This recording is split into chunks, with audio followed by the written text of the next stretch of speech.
Welcome to another session with Ms. Taylor. Today's topic is metric conversions. And the metric conversions we're going to look at, we're using multiple prefixes. We are going all the way from tera to pico. Now, I want you to notice that tera, giga, and mega are capitalized. They are supposed to be capitalized. All these others are lowercase. Notice also the symbols for tera, giga, and mega are capital letters, whereas the other ones are lowercase letters. And you notice that I'm missing a few things, so as we go along, I'm going to fill those in to draw your attention to them. And right now, I'm going to write in the base.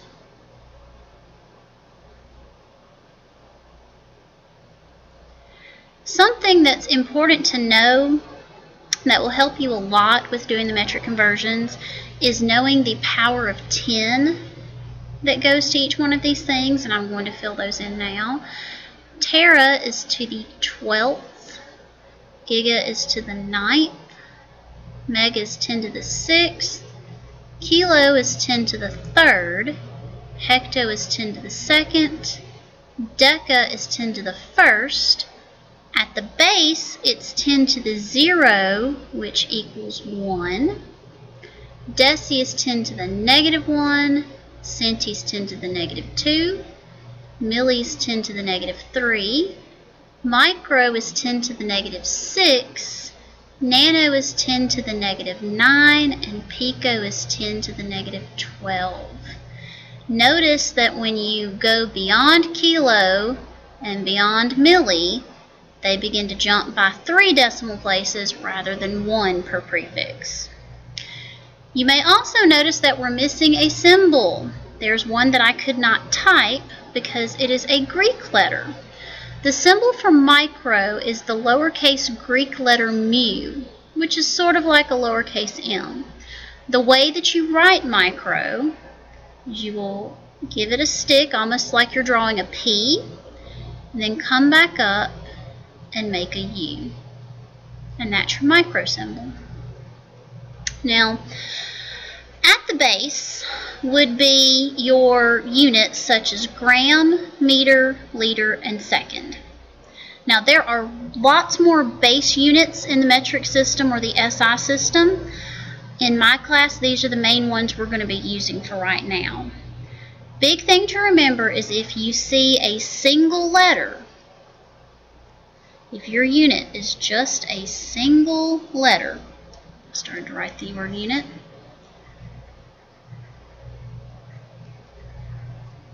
then that means you are at the base. Something students will often mess up is that they will see a single lowercase m and immediately think milli, because when you draw this chart out, you write a lowercase m for milli. Notice that on this chart, behind every word and every symbol, there's a dash. The dash means there's supposed to be something else there. In the case of the prefixes, a word, such as gram, meter, liter, second, or in the case of your symbols, a letter or possibly letters. So if it's just M, that means you're at the base and it's meter. If it's a capital M and a lowercase m, it's megameters. If it's 2 lowercase m's, then it's millimeters.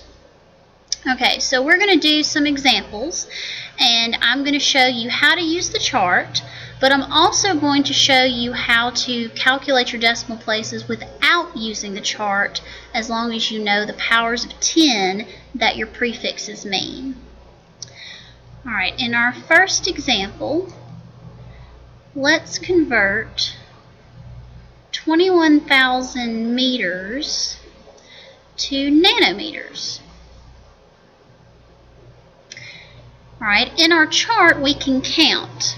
Notice that meter is at the base. We would go 1, 2, 3, 6, 9 places. Okay, so we just counted that it should be 9 places. Your decimal moves in the direction of your new prefix, so you're going to move your decimal to the right. Now, let me also show you how you can figure that out without the chart if you know your powers of 10. Meter is at the base, so it's 10 to the 0. Nanometer means 10 to the negative 9. Always subtract the larger number minus smaller number. So 0 minus a negative 9 is 9. 9 places. It's supposed to be like on a number line, so it's the absolute difference, like how many you would count, just like we did up here.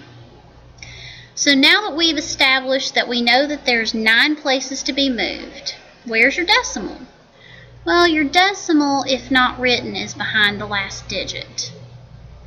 And now we're going to move that decimal to the right, because that's the direction of the new prefix, and that means we're going to have to move it 9 places. So our new answer is going to be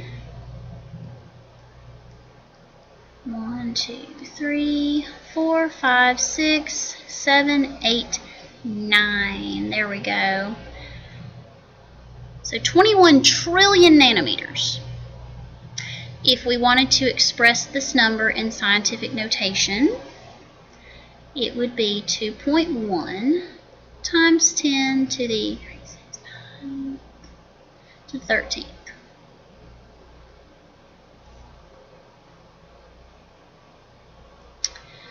Okay, so that example was from a larger unit to a smaller unit. Let's do one that goes from a smaller unit to a larger unit. And I'm going to erase my examples each time because I want to keep my chart on the screen. Alright, example 2. Let's go from centimeters to kilometers. Smaller unit to a larger unit. Now our decimal is going to move in the direction of our unit, so our decimal is going to move to the left. And let's count the number of places. We're starting at centi, so that's 1, 2, 3, 4, 5. 5 places. Now, the way you could also figure that out, if you just use your powers of 10, we know that centi is 10 to the negative 2, and kilo is 10 to the 3rd. 3 minus a negative 2 is 5. And our decimal, which is not written, is behind our last digit. So we're going to have to move that decimal 5 places that way.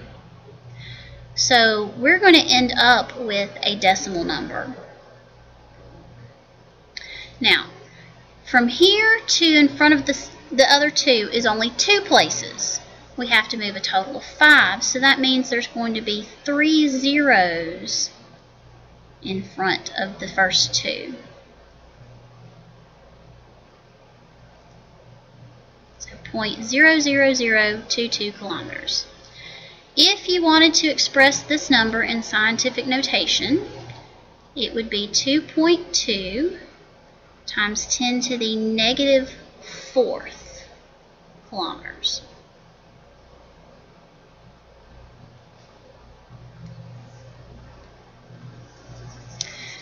Alright, for my next example, I'm going to do a number that is already in scientific notation.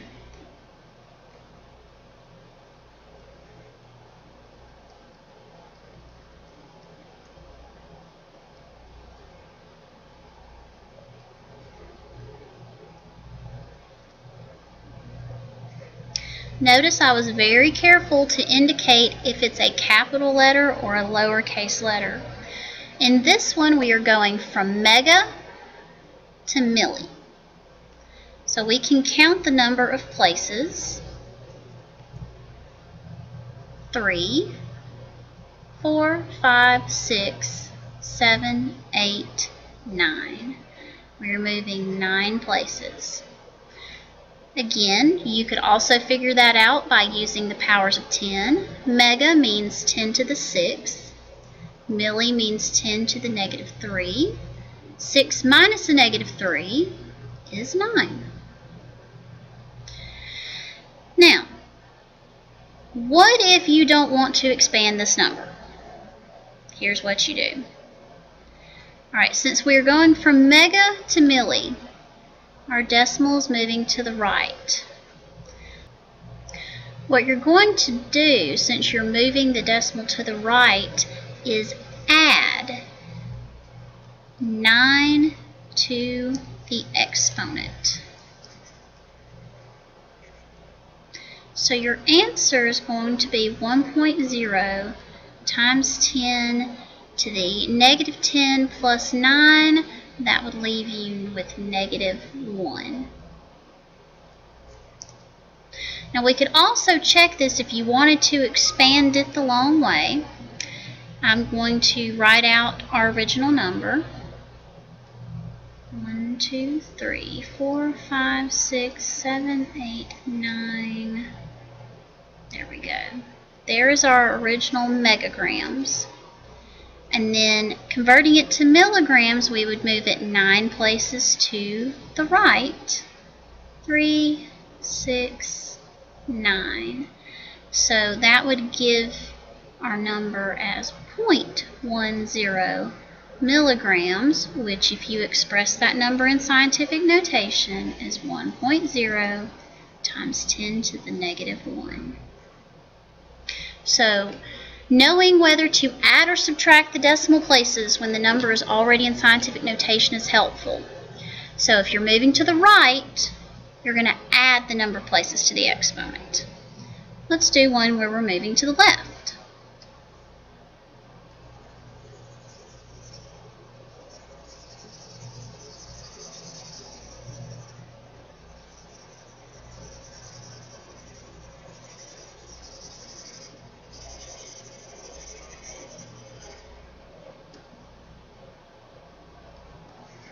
Again, we're doing a number that is already in scientific notation.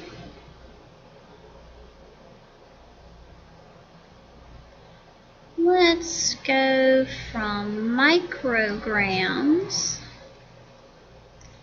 to gigagrams. Alright, let's count the number of places on the chart.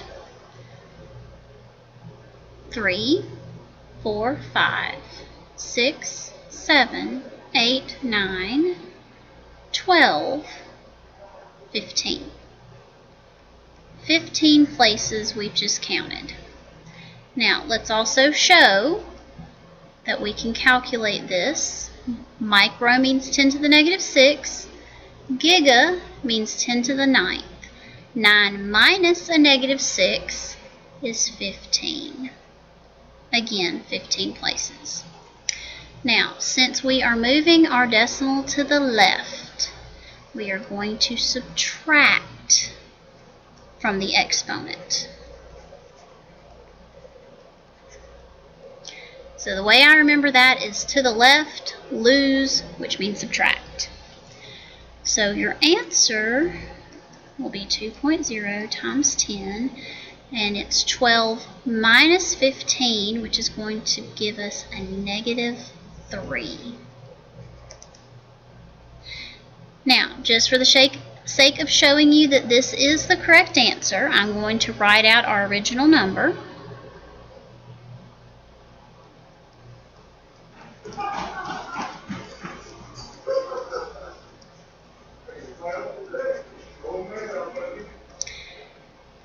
So, to convert our original number, we said we had to move it 15 places to the left.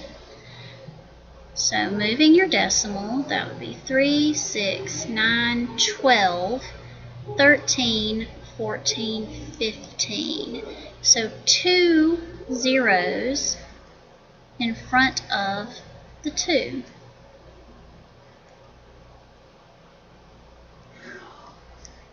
And if we put that number in correct scientific notation, it's 2.0 times 10 to the negative 3.